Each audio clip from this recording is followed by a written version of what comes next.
Fruits ఇంట్లో ఉన్నాయంటే చాలండి. నాకు, మా హస్బెండ్‌కి ఎప్పుడు గొడవే. దేనికి అనుకుంటున్నారా? నేనైతే ఏ ఫ్రూట్ అయినా సరే జ్యూస్ చేసుకొని తాగితే డైరెక్ట్‌గా బ్లడ్‌లో కలిసిపోతుంది. బ్లడ్ బాగా ఇంక్రీజ్ అవుతుందని చెప్పి నేనైతే ఏ ఫ్రూట్ తీసుకున్నా జ్యూస్ చేసుకొని తాగేస్తాను.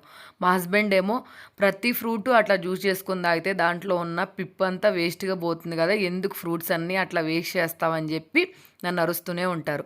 కమలాకాయలైతే తీసుకొచ్చారు. చాలా పుల్లగున్నాయండి. మా పిల్లలైతే 3 డేస్ చూసాను పుల్లగా ఉన్నాయని జెప్పి అసలు ఆ దరిదాపుల్లోకే పోవట్లేదు. ఎందుకు తింటలేదు అంటే పుల్లగా ఉన్నాయి. అస్సలు బాగలేదు మమ్మీ అని చెప్పి అక్కడే పడేశారు.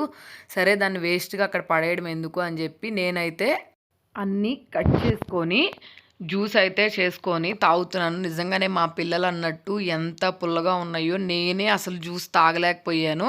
కళ్ళు మూసుకొని తాగేసాను ఎట్లోకట్లా. పాపం మా పిల్లలు ఎలా తినేవాళ్ళో. వీడియో నచ్చితే సబ్స్క్రైబ్ చేసుకోండి.